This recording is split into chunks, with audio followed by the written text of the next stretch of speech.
The Sound Off Podcast. The podcast about broadcast with Matt Kundle. Starts now. One of North America's great radio stations is KISW in Seattle. Was popular back in the 80s, was at the center of grunge in the 90s, and while it wobbled a little bit like most rock stations in the 2000s, it found itself on solid footing again with the BJ, Shea, and Migs morning show. The story of how BJ got to do mornings has a lot to do with the talented people he's worked with along the way. All I can say is I had no idea, and wow. To his listeners, BJ is champion to the common man. And to those coming up in radio, he's always there to share and inspire the next generation of broadcasters at Dave Anthony's Morning Show Boot Camp or wherever radio conference talent sessions take place. BJ Shea joins me from his home in Seattle. Where does your radio story begin? Where does my radio story begin? It begins, I would say, in my basement at between 12 and 15 years old, trying to win baseball tickets in the Boston area. And I would call a local radio station and torment them, which, now being in the business, sometimes it's not easy to get callers, which is why I, as this 13-year-old, could get through. Much to their disappointment that they wish there was somebody more adult, but I would always try to make my voice sound a little older. And I would do impersonations of the different sports broadcasters in order to win Red Sox tickets. And I would say that's where the bug started, because I got to hear myself at least for the last 7 seconds on the delay. And I'm like, okay, this is really cool. And when I made a couple of the guys laugh once, I thought, okay, this could be a thing. So it started there as far as my love for this industry. And that was back in the mid-70s. What was the radio station? It was WHDH in Boston. And it had a great show called The Sports Huddle, which I really, really see so many morning shows and some sports morning shows really following that model. It's what I followed anyway, where they actually brought fun into sports rather than anger and stats. They were about just having fun, poking fun. They had a lot of audio drops that they would play in inappropriate places of different managers. And I just thought it was fantastic, as opposed to, what you hear today on a lot of sports radio. Though guys like Toucher and Rich, they very much sound like what I remember growing up listening to with the Sports Huddle. Think back to 1975, Red Sox, right in the middle of it every year. Some very famous World Series episodes. 78, there was the misfortune with, I won't say his name. Yeah, don't say that. Blank Bucky Dent. Was that an evening show? Because I gather a lot of the sports was on the air in the evening at that time, and you being 13 would have done that at night? Yeah, it was a Sunday night show. They had a really good following, which eventually they were given more time. But this was, I think, early in their career where they just said, let's just give this lawyer and a couple of his buddies a show. Eddie Endelman was the guy that was the figurehead of all this. And it just became huge with young kids like myself. A lot of people my age were growing up and really digging what they were doing. And eventually they got into a weekday programming. And Eddie ended up having a really good career in the Boston area. But I think he was a lawyer, or he wasn't a radio guy. And he just loved sports and loved to joke around. And he had a shot doing like this Sunday night show. And that's where I would tune in. And before I would get sent to bed to get ready for school the next day, I would go down in our freezing basement because my dad would not pay to heat the basement, which is why I could get down there and do a lot of stuff because no one else would go down there. And I just get on the phone and just hold on and try to get through. And I spent hours. Pretty much I was with them their whole show, just trying to get through and listening and laughing. And at the time, didn't realize that I had the bug, but it followed me through high school. And I would buy 2 cassette recorders from Radio Shack. And I would get a buddy of mine and we would just do these bits based on, we record TV themes and I recorded sound effects. It was the best I could do, trying to emulate what I heard those guys do without all the cart machines. I just had 2 cassette recorders. And before I knew it, I realized, wow, I guess I like this radio thing. And that's what I ended up doing when my art wasn't good and nobody told me. And I would go to these colleges with my portfolio and they all looked at me like, you really want to be an artist? This is horrible work. I'm like, I don't know. Nobody told me. They just said, here's your portfolio. You should go shop this around. I guess maybe, I don't know if I was being trolled or if the art teachers were being nice. And so I pivoted to radio eventually at a state college in Salem, Mass, and started at their radio station there in 78. I'm not completely unfamiliar with the Boston area and radio and New England for that matter, because I grew up in Montreal. I'm very well versed with not only the sports affiliations between the Canadians and the Habs, but also the Boston Red Sox. And, we got a lot of our television from New England, and I would summer down in Maine. So I know the area. So you go to college, you go to Salem. What's the program you take, and how did you sort of exacerbate that radio bug further? Well, Matt, that's the thing. Salem had a radio station and no broadcasting majors or minors. They had no courses. I couldn't take anything. It was one of the most frustrating things. I thought, wow, this is exciting. There's a radio station here. This is going to be fantastic. And they had nothing. They had no broadcast program whatsoever. It was really frustrating. And so eventually I ended up dropping out after a year. I had to take all these courses that had nothing to do with radio broadcasting at all. And I flunked out. I couldn't do anything. It was really dumb. I was just sat there and go, why do they have a radio station if they're not teaching anything about radio? And they may still have it today, WMWM. I don't know if that's what it was.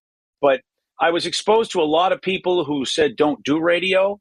A couple of dudes that had part-time jobs and they were still doing this college radio thing, which I thought was a little unfair. It's like, well, you're kind of a professional and I'm a student. Why are you, and there was a lot of politics to even the college radio station. So I got discouraged, and I was working in a supermarket, and I thought, you know what, maybe I can make this supermarket thing my career, because I really loved some aspects of that job. So I stopped radio for 3 years after I dropped out of college. But luckily I worked in the right supermarket, because there was this other guy who was my boss at the supermarket who also wanted to be a radio star. And he ended up getting a job in Boston at WBOS, which was a country station for about a half a minute.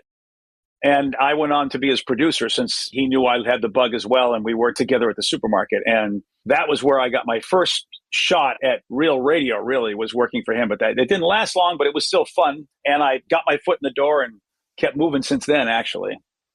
So where did you progress to after BOS? And you also mentioned you were just doing some productions. So when did you actually get behind the microphone to do a show?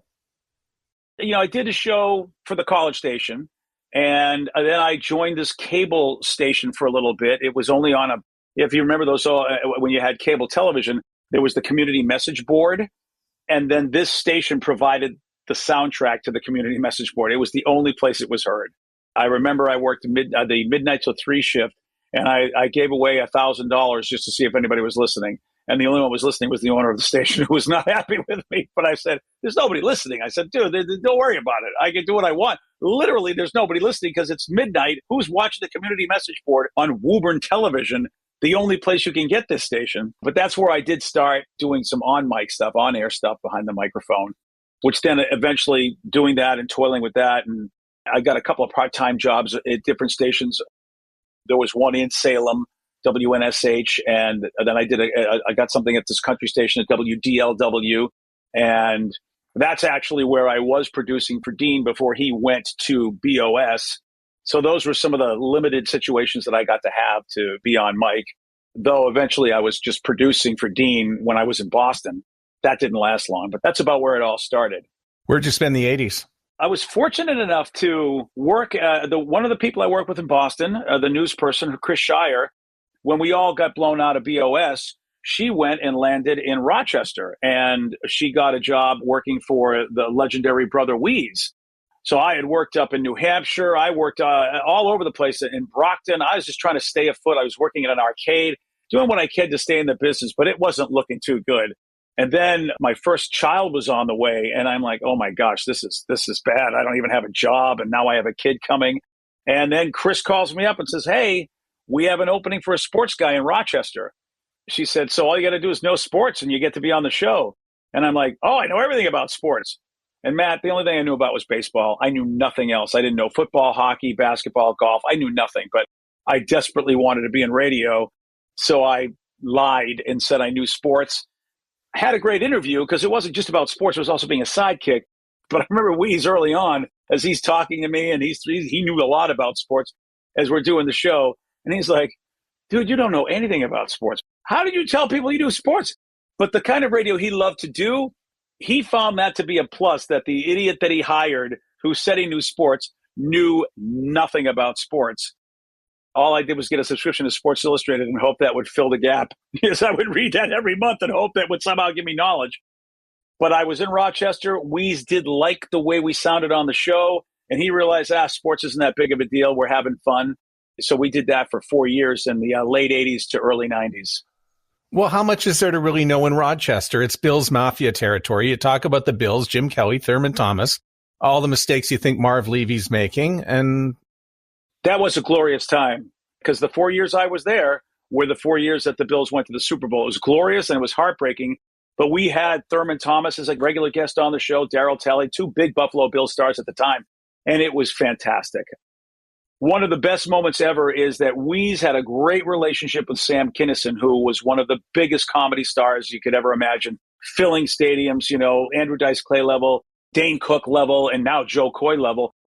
And Sam would come to Rochester, and because Weeze was the only one that put him on his show before anybody knew who Sam was, Sam would come to Western New York. He would do phone-ins for Syracuse, phone-ins for Buffalo, but he would stay all week in Rochester. And he'd go, okay, Weeze, we're doing the morning show here, but then I'm going to go do my gig in Buffalo. He would drive to Buffalo, do his concert, come back to Rochester the next day. It was insane. And we had a whole week with Sam where it was just Weeze and Sam doing radio, and he brought the Outlaws of Comedy. And it was amazing, amazing radio for Rochester, New York. The fact that Sam would do an entire week there live with us for all 4 hours. And so I really was fortunate that those 4 years were the time I got to spend, doing radio with Weeze and learning from the best, and then having some amazing things happen in those 4 years. I think back to my experience in that area. I went to 2 AFC championship games for the Buffalo Bills. And I think back to the very first one and just listening to the radio and the show you were on. I didn't even put 2 and 2 together to remember that you were on the Brother Weeze show. And the star power that would go through there, including Sam Kinison. But I think one of the radio stations at the tailgate party brought in John Bobbitt and his sliced penis. And there was a celebrity factor that these radio stations had. You had to be friends with celebrities to bring them into Buffalo or Rochester for the competitive edge. Yeah, it was crazy. And Weeze was in the concert promotion business before radio, so he had a great relationship with a lot of the folks that would bring so many things to town. And he was a great, different host. A lot of the celebrities and people that came through loved the fact that, wow, this is not radio the way we experience radio. Outside of Howard Stern, which everybody had heard about, every other radio guy was just a radio guy. And yet coming to Rochester and, this guy telling Vietnam stories and Woodstock stories and in hippie stories and with a voice that wasn't traditional, but man, and he was super likable, and it was such a magical time. I couldn't believe how lucky I was. I don't deserve to be here. I don't have the experience to be working on a show like this, but I am so happy that I am. What came next in the 90s? Then I went to San Francisco. I got my big break because of working with Weeze. Chris Miller, who was the program director of the legendary KRQR in San Francisco, wanted to partner me up with one of his dudes that was working there, a guy by the name of Lobster, who was legendary in San Francisco for a while.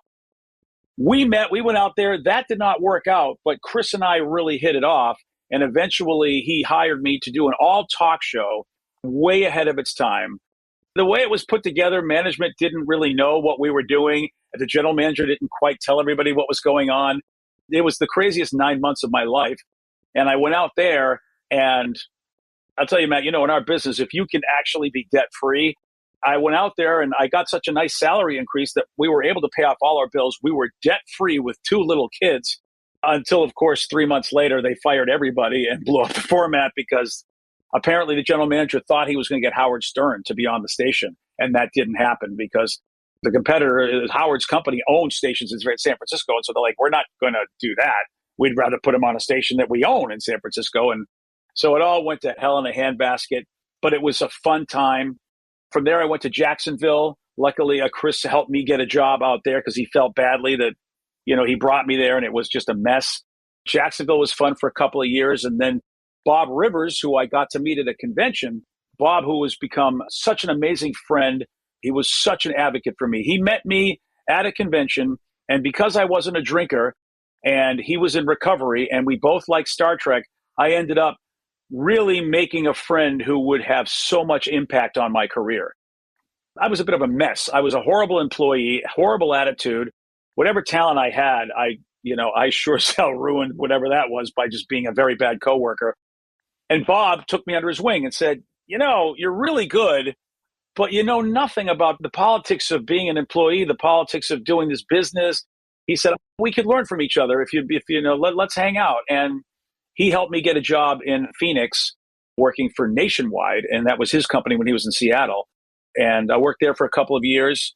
Then I went back to Rochester because Weeze was having some health issues and the management thought maybe he wasn't going to make it. And they hired me, and I didn't realize at the time, they hired me to do afternoons and paid me a good amount of money to do afternoons in Rochester and do a talk show. And I was like, are you guys sure? This seems like you're paying too much money for a shift that doesn't mean it. And then eventually I found out, they were afraid that Weeze wasn't going to make it and they wanted to have a backup. And then, Weeze came through with flying colors and all of a sudden they're like, we don't need you anymore. But Weeze was not happy about that and was going to hire me back to do the morning show with him. He was like, come on back and do the morning show. We'll have a blast. I'm like, I don't have any other offers. Let's do this. And at the same time, when that happened, Bob Rivers gave me a call and said, there is a talk show in Seattle that I think you'd be amazing for. You would be the guy. And I'm like, oh, wow. And so I had this decision. Do I stay in Rochester where my wife loved where we lived in a beautiful neighborhood. The school was great. Everybody was having a great time. Or do I go to Seattle? And the money was about the same, but I had never done a talk show before. And so I thought, wow, this is an amazing opportunity if I can learn this skill. So I took the Seattle job. And that was 22 years ago. And it was bumpy for a bit, but it turned out to be really the best decision I ever made because Seattle is a great town. And I really resonate well with this town, more so than any place I've ever been. I think that really strikes me the most is that you've spent a lot of time talking. You haven't been playing records. You haven't been doing a lot of 10 in a row. You've been a part of great teams and great associations along the way. And there's more to come because I have done some prep on this stuff. But to have that, connection with Bob Rivers, well, tell us, what's Bob doing these days? So Bob is retired and Bob is always into something. First, he was a beekeeper. He reminds me a little bit of Maynard from Tool, where he just loves to get into stuff that's really cool. It would be winemaking, whatever, They're really fascinating guys. And Bob, of course, produced music for Twisted Tunes. And he had this elaborate studio set up where he wanted the exact equipment that all the parody songs he made would sound just like the songs that were real. And he would get all the same equipment. And he loves it. He's a scientist, Bob is. And so now he's currently into making maple syrup in Vermont. And he's originally from New England, too. So he's back to his home area in his retirement. And that's what he's doing. He's making maple syrup. And of course, he's getting to be this mad scientist while he's doing that. And he has this whole organization and people that work for him. And he loves being the person, I think, that likes to orchestrate. He is such a great orchestrator. He knows how to bring great talented people together. And he recognizes talent and he loves to nurture that talent. And now he's doing it with the people in the maple syrup business, which, of course he is. Of course, Bob's doing that. Bob touched so many people across radio with those Twisted Tunes. We ran those at the Bear in Edmonton. People thought we made them. We had to explain it was Bob Rivers. And they're like, who's Bob Rivers? It's like, he's in Seattle. Don't worry about it. You're going to love the song. And many of the other air talent that I worked with admired him and wanted the air checks so badly. They wanted to find a way to listen to the song. And for those of you listening, no, we did not have the internet around this period completely. So physical cassettes that would be exchanged through the mail of his show and how brilliant it was. It's incredible. Yeah, he's an amazing talent. And I was so fortunate to know him. And not only that, but just the way he be. Matt, he brought me to Seattle, and I will never forget this. I couldn't get a job. At the time, Weeze was really kind of showing me pity, giving me this morning job. He probably shouldn't have hired. It shouldn't have been me anyway. He should have probably gone out and got somebody else, but he felt really badly. So I couldn't get a job in this business. And Bob said, I'm bringing you to Seattle. I'm going to find a way to get it done. He had me send a tape to the program director. She gave it to her assistant. The assistant threw it in the trash because he thought I wasn't good. So I told Bob, I said, it's not going to happen, Bob. They haven't called me back. They probably don't think I'm good. Bob went in and demanded they give me an audition, which, I'm like, holy cow. I mean, okay, the clout that he had to be able to go, it wasn't even his station. He was working for the rock station. He went into the other station and said, you give this guy an audition. You're crazy if you don't. So they gave me an audition and it worked out well. And he said, I'm bringing you to Seattle, even though I know you will beat me someday. And again, he's got the big morning show. They're hiring me for this midday show. I can't even keep a job. So I'm like, Bob, you're crazy if you think I'm going to beat you at anything. Well, son of a gun, Matt, he just knew, because eventually he left our company. He went to another company. I eventually got to do mornings on the station that he was on. And I did eventually beat him in the ratings. And I remember he called me on the phone. He said, could you remind me why I brought you to Seattle so you could kick my ass? But what really struck me was he knew this was going to happen. And it didn't bother him one bit. It was like he knew that he wasn't going to be number one forever. He knew someone would come along. And in his mind, why not my friend? Why not let my friend do it? And I've never met anybody like that who had that kind of vision and was at peace with the cycle of life. As you know, Matt, you're up, you're down in this business. And you're lucky if you ever get to be number one. And you're never going to hold on to it forever. And boy, he taught me a lot with that. I'll never forget that. He had more confidence in me and more vision for my future than I ever had, which is why I will always love that guy. He's just been great to me his entire life, or my entire life. What was that talk radio experience like in Seattle when you got there? Was that on the Buzz? Yes, it was. Tom Leykis was on the station, and really the only thing that was working on the station. Though I will say Kennedy was on the station, and it wasn't the right fit for almost everybody there, because Kennedy is a great talent. But she's on opposite Tom Leykis, and like Tom Leykis is following her show, and you're just like, well, this is just a ridiculous fit. But they thought all this would work. It didn't really work, except Leykis worked. And then eventually they said, BJ, we want you to be more like Leykis, at least as far as speak to the audience, get the same kind of audience. And that's what I did. And Tom, man, oh man, he was another great mentor. That guy taught me so much about the business. Also, our program director, Chris Olinger, who she didn't know FM talk. She didn't know guy talk radio, but she was great at AM talk radio. So she gave me a lot of talk radio skills. And Tom really taught me about performance and was so good to me. Such a great mentor. I mean, that guy is brilliant.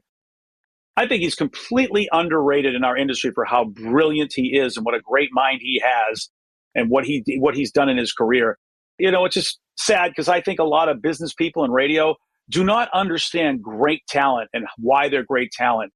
It reminded me, and I don't know how true this was, but I watched that Nicole Kidman, the Ricardos, Being Ricardo or something like that was on Prime, I think.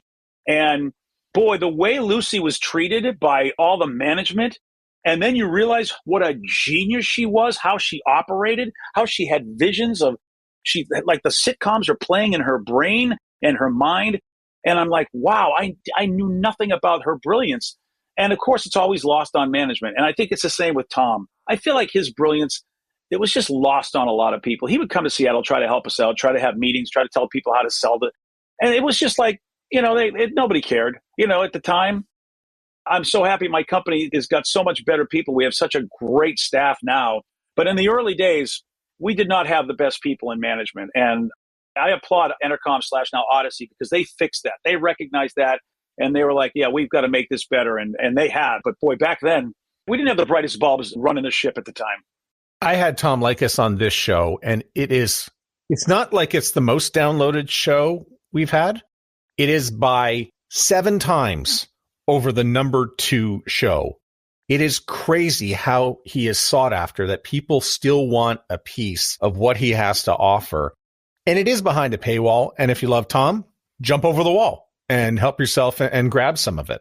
But it's a real shame that radio hasn't found a way to keep him involved since I think about 2009, that he hasn't been on terrestrial radio. And that hasn't done radio any favors. No, and I think it's because I'm projecting. I have no idea why I should, but I look at how Tom ran his life. Tom was a really smart guy and invested so wisely that's a guy that whatever the money he made, and he made great money because he was a great talent, and he turned that into something even greater there, where all of a sudden you don't need our industry to do what you want to do. he very much, I think, was in that position where I don't think our business could pay him enough to do what they want when he could do what he wants. And I love what he did because he took care of Gary and Dino for all those years and kept them employed, which, you hear Jay Leno talked about that. It was like, look, I wasn't doing the show for me. I was doing it for all the people that, had jobs around me. And Tom had a similar mindset. He was fine financially, but he really helped those guys along. And I thought, man, and he's proud of what he's accomplished with that, with this streaming show and now the podcast. Good for him. He's a smart guy and he's also a great talent.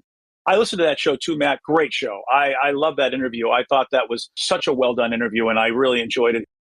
He's one of the stars of our business, the stars of this industry. And I'm happy that you gave him the time to show why he is. He mentioned during the show the reason why he's not in radio is the number of zeros on the check. The other thing that really strikes me about Tom is just how forward-thinking he is. He's about 3 steps ahead of where most of us in radio have been for the last decade anyway, and he's demonstrating that with what he's doing now. A real fun story about Tom, again, just because of how aware he is that I wanted to do him a favor for everything he'd done for me. And I said, Tom, I'm going to come down to LA. I'm going to take you to lunch. Now, Tom had this fantastic house in the Hollywood Hills. And the guy could go anywhere, eat anywhere. Matt, I saved my money. He's got great taste. I saved $1,000 thinking maybe this will be the cost of a meal between him and I, because I was ready. And Tom, he knew that I was this guy that probably didn't make a whole lot of money in Seattle, just trying to make my way. And he took us to a really good restaurant that I treated, but it was so within the budget. I had sticker shock at the menu because it wasn't as expensive as I expected to pay.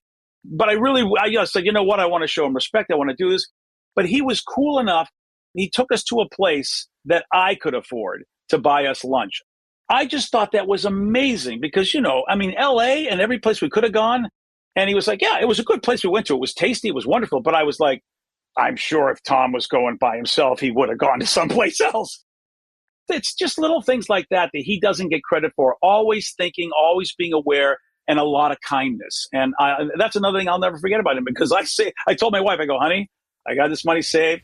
I got to do this. It's the right thing to do. I know it's a lot of money. And I was lucky if I paid 2/10 of that for our lunch. And I think that's really something about the man where he knows who he's with and acts accordingly.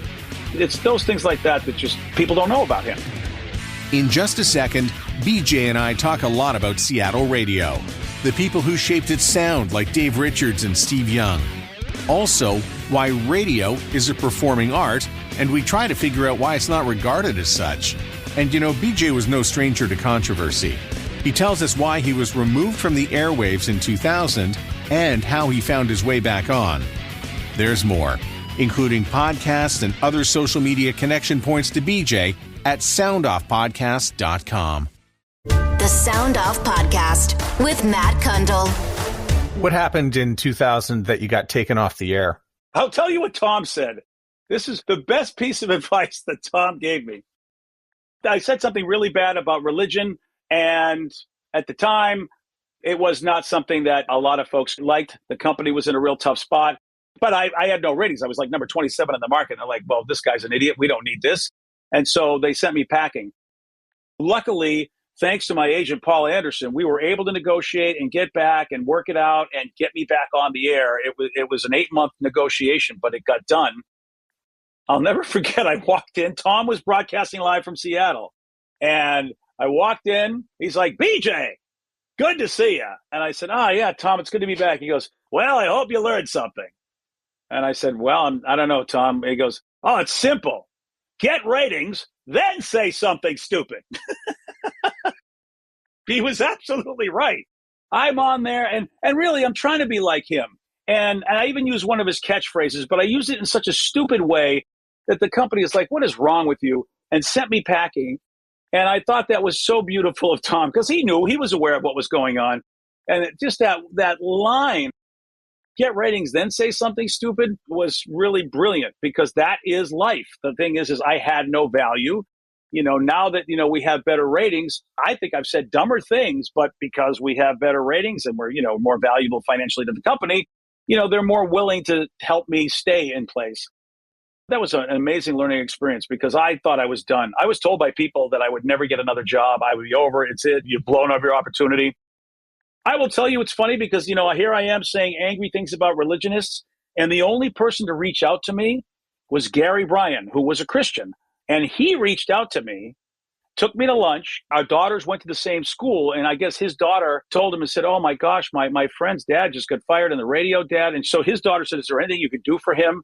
And we're talking little 7-year-olds at the time. So Gary takes me to lunch, and it was ironic because nobody would talk to me, and he was the only one that did. And if anybody really shouldn't talk to me, it would be the Christian guy. But Gary was just really awesome, and we ended up starting up a good friendship ourselves. Eventually when I got back on the air, he ended up getting off the air, and before he went to K-Earth, he was trying to get another job in Seattle, and I had him on my show on the talk station for a little bit just to, give him a little bit of an audition. And another great person, another great mentor in my life. There's a guy who I'm like, I want to be able to do radio as long as he is because he's like the fountain of youth, that guy. I mean, I don't know how old he is. I mean, he's been doing radio since God was a kid. That was pretty much it. And then from there, once we were able to turn that corner and the company giving me the second chance, we just never looked back. It just kept getting better and better and better. And really, when Dave Richards came and managed both The Buzz and KISW, and when he came to town, that really just was it. That was the big one because Dave finally, we had somebody who really knew how to program talent. We had a lot of good program directors, but they didn't know talent. Dave was the one that made the difference in my career when he got here. Gary Bryan, by the way, is on the list. He has an awesome Twitter picture. That keeps him young, I think. He's a great Twitter follow. Yeah. Gary has done so much for me. My daughter was trying to figure out where to go to school. We weren't sure what to do. She wanted to be an actor, a singer, musical theater. And so Gary said, you know what? Tell you what I'm going to do. I know some people. Why don't you go to their house for dinner? So, we go to some place. I don't even know where it is, someplace in California. And really nice family. So we're sitting there. They're talking with their daughter. And they go, our daughter's had some experience in show business a little bit. Maybe, they can go talk. And so all of a sudden, my wife and I, we're there. All of a sudden, we start seeing these Emmys everywhere. And then all of a sudden, I don't know who these people are because, Gary knows them. And then eventually it turns out, the father was on the Tonight Show and he had a whole comedy act. And his wife was a choreographer for all of the Winter Olympics. And that's where she won the Emmys from. And then his daughter was the one that was in Disney's Lemonade Mouth and she played Velma and Scooby-Doo. All of a sudden, I'm like, holy cow. Gary is hooking up with all these people who are really in the industry. But I'll tell you, Matt, I mean, they were so down to earth and their house, it was a modest home and they were all living together as a family. Even though the daughter had success, she still lived at home with the family because she was relatively young. And I was just like, holy cow, just this idea that Gary just says, oh yeah, I'll send you over there. And then these people were so nice to talk to us as they really taught my daughter the right way to approach show business. They really were very, very kind, and it made a big difference. And that's another thing from Gary Bryan, where it's just like, I can't believe, there are really nice people out there, is what I will say. It's amazing that there are nice people out there in show business. And Gary, of course, was, the guy that sent us that way. I've been really fortunate. I've just had so many really good people take time with me in this career and in my life. Well, the more we keep talking, the more they keep coming. So I want to keep going here. Could you remind me about who was it who came into program? Dave Richards.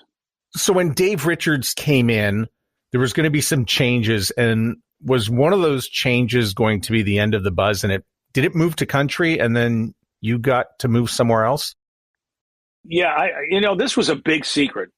I really never hear much of the gossip that goes on. And so I was completely blindsided. He eventually came to me and he said, yeah, here's what we're going to do. And the company had really, they realized that the Buzz was a flanker, but they had me on board and they had a show called The Men's Room and those guys were killing it.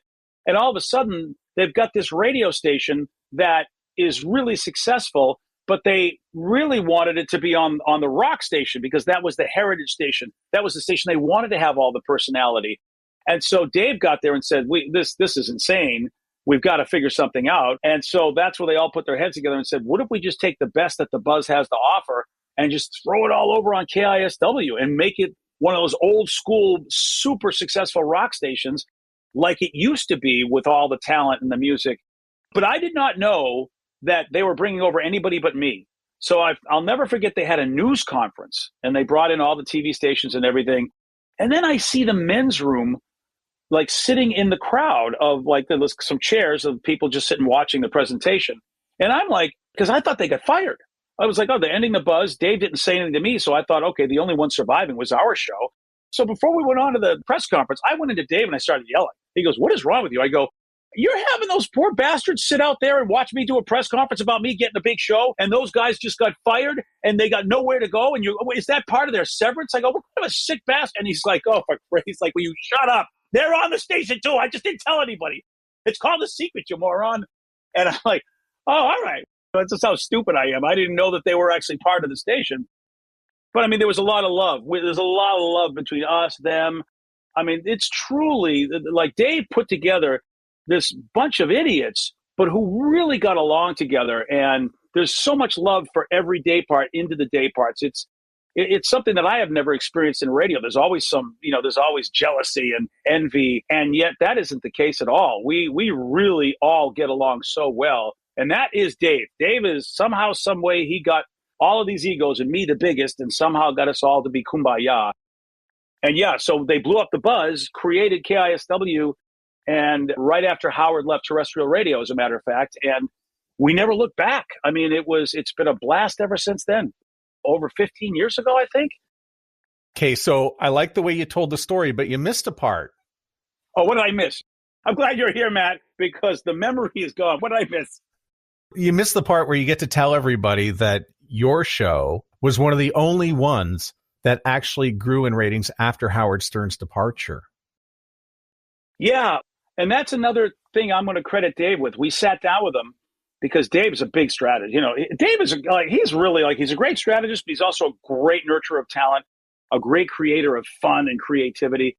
So he's like, okay, what are we going to do about this? Howard's leaving. How are we going to address this? He's been on KISW for years. And, everybody was always against Howard, and Howard was always against anybody. And having been in Seattle for as long as I had, I thought, Seattle's very collaborative. Everybody got along. You talk about all those grunge bands that got together, Chris Cornell and Eddie Vedder, all those guys working together. It was really a lot of love in the room for everybody. And I thought, well, these guys, they love Howard. And a lot of the folks would listen to Howard, then listen to me on the middays on the buzz. So I'm sure a lot of the audience was familiar with us. And I just said, Dave, what do you think of the idea of us just spending like the first day honoring Howard Stern, like just really paying homage to the guy and being cool about it, and also letting listeners call in and talk about their favorite Howard stuff, and just, basically saying, look, this sucks for all of us. I get it. Somebody you love is gone. And hopefully, we can make it sting a little less. So that was our approach. And a lot of people thought I was crazy. Other people in the industry said, you know what, you need to blast Howard and you need to, he's a jerk for leaving and all this. And I said, I just feel like, what about the listener? They don't think that way. They're going to miss the guy. Maybe they have the money to go spend and go follow him on satellite. I said, but some people I know don't have the money to do that. It's a big hole in their lives. And they thought I was crazy. But Dave thought, he's like, this is a good idea. And so we took that approach. And I really believe that was part of the reason why we had rating success, is because we honored the guy and then honored the listeners for the pain of them losing their favorite guy. And I think that somehow endeared us to the listeners. And they said, okay, you seem like good people. We'll stay with you. Did you ever get a chance to work with Steve Young? Steve Young, never worked with him, but he worked with me. Matt, I'm at a great restaurant called 13 Coins. I'm a miserable human being. Still, I'm working, but I'm miserable, hating everything. Bob is just like trying to figure out how to coach me, how to mentor me. And Bob realized that, you know what, he needed to call in the big guns because he knew I was a good talent, but he just knew I couldn't get out of my own way. And Steve Young, I met him. I didn't know who I was going to meet him. Bob says, I got a guy I want you to meet. We go to this great diner in Seattle. And Steve, of course, this big, lovable teddy bear of a guy, puts his arm around me, recites to me every bad thing that I've done in my career. I don't even know who he is. I don't know Steve Young. I don't know his legacy. I don't know what a great program director he is. No, nothing about him. And he just puts his arm around me, very fatherly, as he recites every horrible thing that I've done. And then he just looks at me. He goes, you're a good guy. You're good talent. We'll figure this out. I mean, but like in the most warm, kind way. And I will tell you, man, I didn't get to spend much time with Steve, before he passed away. But what an amazing human being. And he did. He helped me out a lot. He helped me heal a lot of the radio trauma that I had, because I had a lot of bitterness towards this business. And, he got it. A lot of program directors know, especially us old guys like you and me, Matt, there's just a lot of traumatic crap that happens as the business does what the business does. And he was really helpful in that. Steve Young, oh, what a great human being. Love that guy. Loved him. I'm broadcasting from Winnipeg today, so I figure I have to say that because he's responsible for 92 City FM here in town and so many great careers in Canada. We're talking about KISW. It's almost like you can't have a conversation about KISW in this era without really talking about Steve. You're absolutely right. And he was integral to me being what I am today as well. So I'm glad you brought his name up. Thank you, because I would have felt horrible for not giving him the appropriate nod that he deserved. You're absolutely right, Matt. He was brilliant, and it's just an amazing, amazing programmer. And anybody that got to work with him was so fortunate. All these great names that we're talking about today, even the ones you don't meet that had an effect on your career, the departure of Howard Stern, for instance, it was Brother Wease who was telling you about the politics inside the office. Were you a political guy? Were you aware of politics on the outside? Is politics something that you just began to understand that the listeners needed to wrestle with as well? What I think people knew about me, Dave Richards, he's the one that helped me understand me. He worked with talent that he was just like, you know what, they're not nice people. And that's how he put it. He said, you come off as this crazy person. You come off as this jackass. You come off as this rabble rouser. You come off as this problem child. He said, but man, you have integrity. You have honor. You don't lie. And you really do care. He's like, that's the one thing I noticed about you. You care about the listeners. You care about the art of it. He goes, you're fighting for the right reasons. And he said, we just need to teach you how to be a leader. And that's where he told me that politics mattered, not politics like, Republicans, not that kind, but just the politics of business, of a building. And he said, this is what I want to teach you, because he said, I had to learn this. And Dave, also a crazy guy, both in the same demographic. He never, ever thought he would be a manager of anything. So he was really a good mentor in that respect for me, because he taught me how to corral all of the creativity, corral the, and fight for the right reasons, but fight the right way. And be a good example, be a good leader. He inspired me. He said, BJ, we want you to be the one that everybody turns to in the building. We want you're the morning show host. It's not just about doing the morning show. You're the leader of the station. You have to look like you have your shit together. I never saw myself like that. I never thought I'd be a leader. I always thought I'd be a pain in the ass and nobody wanted me to lead anything. And the idea that he believed in me like that inspired me to try and say, okay, I will listen to you. I will learn how to do this. Then I went back to Bob and said, looks like I have to learn how to do this, Bob. Can you help me as well? And I was fortunate enough to have people go, finally, we've been telling you this for the longest time. You can do this. Just get your act together and don't hate everybody. And that was a therapeutic pursuit, Matt. I had to go and really, from a therapeutic standpoint, do a lot of self-inquiry, self-realization, and look at my own self-loathing, get over that. Then I wouldn't loathe everything outside of me, but it had to start in here first. But those folks, they were the catalyst for me to have the desire to do it and to learn that game. Because I want to be a great talent, but I do want to be a great employee. And I was never, ever called a great employee ever in my life. And lately that's been the case, which is a hell of a turnaround. My agent, Paul Anderson, says, can you believe it? You were the worst employee they have. Now they say you're one of the best employees they have. And he goes, I'm sure it was all me. I'm like, all right, well, you know what? Actually, Paul, it was all you, because Paul has taught me so much about business, because he's an excellent businessman. That guy is amazing. So I've had people in my life that have really worked with me and really worked hard with me. I'm fortunate, they really, really think a lot of me. And that's why they've worked with me and stuck with me through all the BS I gave them. I'm looking through some of my old notes from the conclave. I don't even write down what the session was and what you were talking about at the time. But I did make a note, because I think we were talking about marketing your morning show or something along those lines. And your show started in 2005, but it's really 2007 when the digital thing starts to take off and you're in Seattle which becomes a digital hub for the next number of years where there's just this incredible growth. And you've got an audience that is digitally savvy. So your show is taking off at the time that social media is taking off. And I think because you were savvy enough to be active on social media, it contributed a lot to the growth of the show. And we had to find a way to do it that was good for the dudes. It's an interesting thing because, a lot of shows that are female targeted, women, on average use social media then differently than men. Men were like, Twitter, I'm never getting on Twitter. What are you talking about? And so we had to find a way to do it and not alienate them. It's funny because Twitter was basically the geeks platform. Will Wheaton, the actor on Star Trek Next Generation, he used to be the king of Twitter. They used to actually call whatever, every 50,000, would they call it a Wheaton? And now, the Kardashians have it. But I mean, back then it was all Will Wheaton and all people like him that were like the king of that platform. Did you ever think there would be a time when 107.7 The End and KISW could coexist simultaneously in the same building? Because I think back to, right around when your show started, 2004, it's like they're brutal enemies. And now there's plenty of room for both. Well, and Steve, my co-host on the show, of course, was part of the Ends Morning Show with Andy Savage, and they got the best of KISW for a while. So you talk about, it's almost like a marriage, like back in the old days, the marrying the daughter off to the prince of another kingdom. With Steve and I together, I think it did officially sort of heal that because Steve brought his fans to our show, and they almost sometimes I think were like, Steve, really? You're going to go work for KISW? Are you kidding me?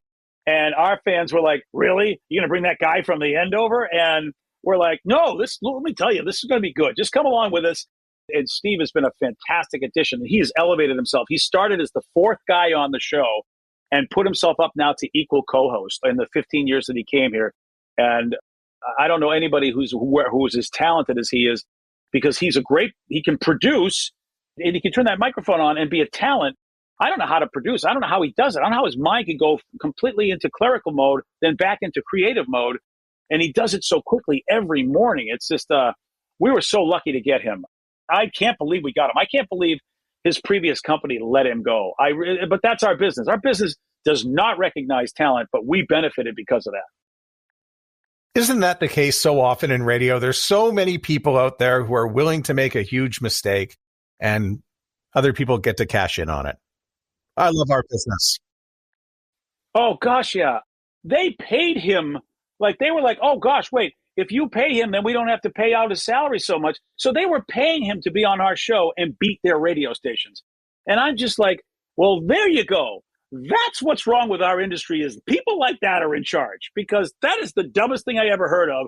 Oh, look, we're saving money. It's like, no, you should be keeping this guy. He's really good, but okay. You can pay him to work for us and have us kick your butt. Okay, sure. Having a station like 107.7 The End in the building also means you've got some younger and newer jocks who may be around. And I've seen you a couple times at the Conclave, and that's really all about talking about the future and the future radio stars. So today, what would you like to tell anybody who wants to go into radio? Whew, boy, I feel like you almost have to say go into audio entertainment. I look at it like just the way music has different delivery systems. Music is music. And sure, we used to get it on 78s and then, you get it on 33s and 45s and then cassettes, then, 8 tracks. But it was always music. And I feel like audio entertainment is the same way. I don't know if radio is going to be around in 100 years. I have no idea. I mean, I don't know. But audio entertainment, yes, I believe that will always be around. I feel like spoken word entertainment, there's going to be some form of that in some way, shape, or form. And what I would say to anybody doing that is the same thing that they told my daughter, go in for the art of it. Really, if you are an artist, which this is a performing art, even though some people in our business don't want to recognize, I get laughed at. When I tell everybody we're in a performing art, and sometimes I'm at a seminar and I get laughed at for that, I really look at the people who are on the panel and go, did you just laugh at me for calling this business a performing art? It is. Just because you have disdain for whatever it is that you are involved with doesn't change the fact that it's an art. So if a young person has an artistic heart, then they follow that and they get people like me and anybody who would be willing to talk to them and just share in their art. I love doing that because that's why I got into it. I got into it for the art. Luckily, there's been some money. Luckily, there's been some fame. But going in for money and fame, which is tough because that's what a lot of people sort of do these days. Social media kind of makes it look like it's great just to be famous. But if you go into it for the art, you're always going to have a satisfying venture in this world of entertainment. So that's what I would say is to just pursue the art of it, whatever that is, because art changes the world. Art makes the world a better place, especially when bad stuff happens. Art is what really sees us through. And I have great respect for anybody that wants to be an artist. Going to the conclave and meeting all those young people that want to be artists. I don't know if it's radio or podcasting or what audio, but I love that somebody is just like me when I was 13, 15 years old. And I'm seeing that fresh face going, oh yeah, I remember that person. I remember that little guy in the basement trying to win tickets. And there you are now. And I love that, man. So I would say to them, just find people that love this. And anybody that's negative and tells you not to be in the business, say thank you, and then go find somebody like me who will never tell you that because it's so awesome. Art is so awesome. I would never tell anybody to get out of the art business. They'll figure it out themselves anyway. So you'll be very pleased to know that this podcast is listed in the performing arts category on Apple. Yes, it should be. I mean, it is. And Matt, you know, like, why do we have to fight certain people wearing certain suits about this? I mean, we're the performing art that made this entire country think that we're being invaded by Martians. I mean, that's how great this art is. So come on. I mean, we have a great legacy and a great history. As you can tell, I get passionate about this when people try to tell me it's not a performing art. Is your daughter going into radio? My daughter and son both work with me at the station. They are both in the business. He comes on the air from time to time, but he's very much behind the scenes and does a lot of the editing and audio and all that stuff. My daughter loves live entertainment. She thought she wanted to be an actor, found it very boring. She thought she wanted to be a dancer, but got lots of injuries. But she loves the stage. She loves live performing. And having grown up with me, I knew that she had the gift for gab. She's a person that can argue any point, even if she's wrong, and even if she's completely has no knowledge of it. But she just has this ability to make you feel like you're wrong. And I thought, oh, it's perfect for this industry. So I said to her when everything was falling through in her life and she was really going through a tough time, realizing she couldn't dance anymore, I said, you want to just intern on the show, see if maybe this business is right for you? And the first day, her eyes lit up. I mean, I hadn't seen her like this except when she was dancing. And it had been a couple of years. And I was really struggling trying to figure out what am I going to do for her? Well, you know, I could see that her heart was broken, that she just couldn't do it anymore because of all the injuries. And to see her that excited and to see her light up again, I went to the company. I said, look, I know she's my kid and I want you to evaluate her. And you, if she's not good, you don't want her, you don't want anybody, you just tell me. I'm not going to be that kind of guy. And they were all saying, no, we actually like her. We actually probably should get rid of you and let her stay. We like her that much. She's a very likable kid, man. As soon as she walked in the door, they had a sales promotion. They have a win a date with my daughter. She's up for anything. She is such a great performer. She's like, you tell me what you want to do. And what I love about her having the performing arts in her background, she can play anything, including the insane, crazy person. But the beauty is once the show is over, she can then be a good employee. Our business goes out and finds people who are crazy and opinionated and whatever, but they're not trained. And some of them have mental health issues, so that when the microphone is off, they cause a lot of trouble. But if they go for performing artists, you know, I say, you get Meryl Streep on the radio, she will be as good as anybody you put on the radio, except Meryl's a professional, whereas some of these other people, they don't know how to shut it off. And then in the halls are causing problems, and then they're doing whatever they're doing. And that's not professionalism. So Sarah's really good like that. Joey's really good like that. And that's our show. We really look for performing artists, professionals, improv performer type people, so they know, like, we're doing a show. And then when the show is over, we're professionals and behave like good employees. Even though we don't sound it. We sound like we're crazy people on the air. That was something I learned from Wheeze. Wheeze was really good like that. We would have fights and people would be like, oh my God, you guys hate each other. We would walk out the door and everybody in the hallway thought this is it, that they're going to kill each other. And then we would just look at each other and smile. Wheeze taught me, says, if we can make people believe we're crazy, then we've done our job. because then when we're out the door, we're not crazy. And it's like, that's kind of like what we do, make you think whatever you think. And then when the show's over, professionals who get along and really admire each other for what they've just done. BJ, I'm so glad you took the time today to do this. I appreciate it so much. Oh, Matt, thank you so much. I appreciate you putting me on a list of some amazing people that you've talked to. That's an honor to me. The Sound Off podcast is written and hosted by Matt Kundle.